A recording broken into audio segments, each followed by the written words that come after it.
West Indies తో జరుగుతున్న రెండో టెస్టులో Bharat star batter KL Rahul మైదానంలో అల్లాడిపోయాడు. కరీబియన్ పేసర్ జైడెన్ సేల్స్ వేసిన బంతి రాహుల్ కు ప్రైవేట్ పార్ట్ లో తగిలింది. దాంతో అతడు గ్రౌండ్ లోనే కుప్పకూలి నొప్పితో విలవిలలాడాడు. నొప్పికి తట్టుకోలేక మైదానంలో అటు ఇటు తిరుగుతూ సతమతమయ్యాడు. వీడియోను చూసే ముందు చిన్న రిక్వెస్ట్ అండి, వీడియోను లైక్ చేసి మీ సపోర్ట్ ని తెలియజేయండి. మొదటిసారి మన ఛానల్ ను చూస్తున్నట్లయితే సబ్స్క్రైబ్ చేసుకుని పక్కనే ఉన్న బెల్ ఐకాన్ ని ఆన్ చేసుకోండి.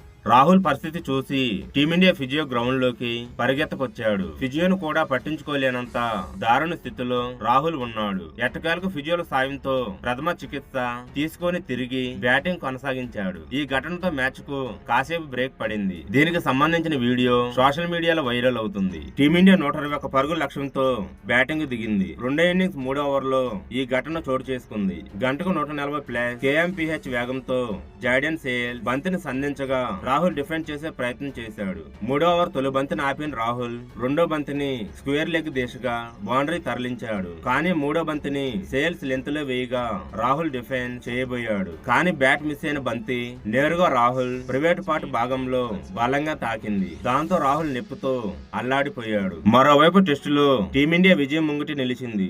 టీమిండియా 4వ రోజు ఆట ముగిసే సమయానికి 18 ఓవర్లలో వికెట్ నష్టానికి 63 పరుగులు చేసింది. విజయానికి మరో 58 పరుగులు దూరంలో నిలిచింది. క్రీజులో కేఎల్ రాహుల్ 25తో పాటు సాయి సుదర్శన్ 30తో ఉన్నాడు. దూకుడుగా ఆడే క్రమంలో వారికన్ బౌలింగ్ లో యశస్వి జైస్వాల్ 8కే క్యాచ్ అవుట్ గా వెనుదిరిగాడు. కేఎల్ రాహుల్ కు సంబంధించిన ఈ ఘటనపై నెటిజన్లు ఫన్నీ కామెంట్ చేస్తున్నారు. జాగ్రత్త గురు, లేకుంటే లైఫ్ మారిపోతుందంటూ కామెంట్ చేస్తున్నారు. దీని గురించి మీరేమనుకుంటున్నారో కామెంట్ చేయండి.